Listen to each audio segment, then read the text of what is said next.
भोगवती नाम की एक नगरी थी। उसमें राजा रूपसेन राज करता था। उसके पास चिंतामणि नाम का एक तोता था। तोता भविष्यवाणी किया करता था।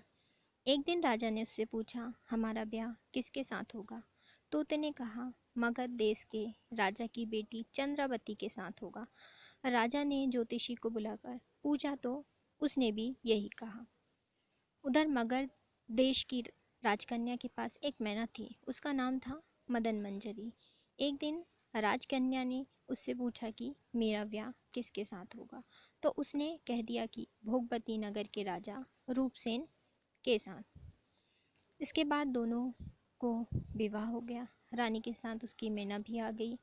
राजा रानी ने तोता मैना का ब्याह करके उन्हें एक पिंजरे में रख दिया। एक दिन की बात है कि तोता मीना में बहस हो गई। मीना ने कहा, आदमी बड़ा पापी, दगाबाज और अधर्मी होता है। तोते ने कहा, स्त्री झूठी, लालची और हत्यारी होती है। दोनों का झगड़ा बढ़ गया तो राजा ने कहा, क्या बात है, तुम आपस में लड़ते क्यों हो? मीना ने कहा, महाराज, आदमी बड़े बुरे होते हैं। इसके बाद मीना ने एक कहानी सुनाई। इलापुर नगर में महाधन नाम का एक सेठ रहता था। विवाह के बहुत दिनों के बाद उसके घर एक लड़का पैदा हुआ। सेठ ने उसका लालन पालन बहुत अच्छे से किया, पर लड़का बड़ा होकर जुआ खेलने लगा। इसी बीच सेठ मर गया। लड़के ने अपना सारा धन जुए में खो दिया। अब पास में कुछ ना बचा तो वह नगर छोड़कर चंद्रपुरी नामक नगरी में जा पहुंचा। वहाँ हेमगुप्त नाम का साहूकार रहता था। उसके पास जाकर उसने अपने पिता का परिचय दिया और कहा कि मैं जहाज़ लेकर सौदागरी करने गया था। माल बेचा, धन कमाया, लेकिन लौटते में समुद्र में ऐसा तूफान आया कि जहाज़ डूब गया और मैं जैसे तैसे बचकर यहाँ आ गया।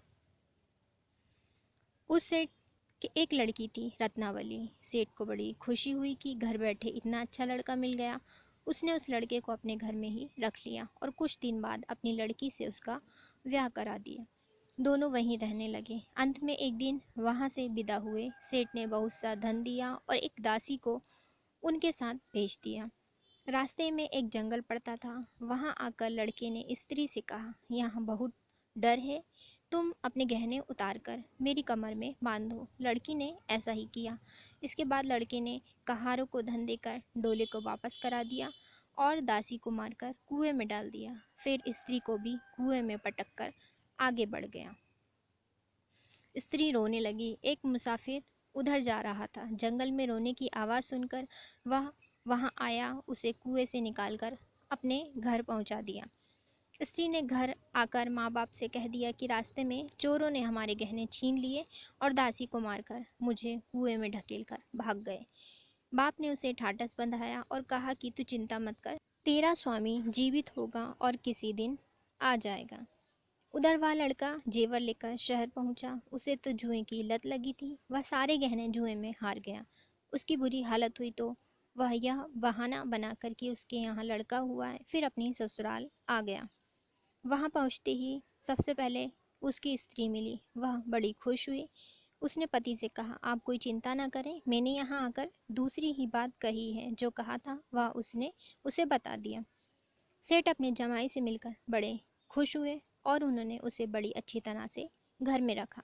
कुछ दिन बाद एक रोज़ जब वह लड़की गहने पहने सो रही थी, उसने चुपचाप छुरी से उसे मार डाला और उसके गहने लेकर चंपत हो गया। मैना बोली, महाराज, यह सब मैंने अपनी आंखों से देखा। ऐसा पापी होता है आदमी। राजा ने तोते से कहा, अब तुम बताओ कि स्त्री क्यों बुरी होती है। इस पर तोते ने यह कहानी सुनाई। कंचनपुर में सागर दत्त नाम का एक सेठ रहता था। उसके श्री दत्त नाम का एक लड़का था। वहाँ से कुछ दूर पर एक और नगर था, श्री विजयपुर। उसमें सोमदत्त नाम का सेठ रहता था। उसके एक लड़की थी। वह श्रीदत्त को ब्याही। ब्याह के बाद श्रीदत्त व्यापार करने परदेश चला गया। 12 बरस हो गए और वह न आया तो जयश्री व्याकुल होने लगी। एक दिन वह अपनी अटारी पर खड़ी थी कि उसे एक व्यक्ति दिखाई दिया। देखते ही वह उस पर मोहित हो गई। उसने उसे अपनी सखी के घर बुलवा लिया। इस तरह बहुत दिन बीत गए। एक दिन उसका पति परदेश से लौट आया। स्त्री बड़ी दुखी हुई। अब वह क्या करे, पति थका हारा था। जल्दी ही उसकी आंख लग गई और स्त्री उठकर अपनी सखी के घर चली गई। रास्ते में एक चोर खड़ा था। वह देखने लगा कि स्त्री कहाँ जाती है। धीरे धीरे वह सहेली के मकान पर पहुंची। चोर भी पीछे पीछे गया। संयोग से सखी के घर आए उस आदमी को सांप ने काट लिया और वह मरा पड़ा था। स्त्री ने समझा सो रहा है। वहीं आंगन में पीपल का एक पेड़ था जिस पर एक पिशाच बैठा यह सब देख रहा था। उसने उस आदमी के शरीर में प्रवेश करके उस स्त्री की नाक काट ली और फिर उस आदमी की देह से निकलकर पेड़ पर जा बैठा।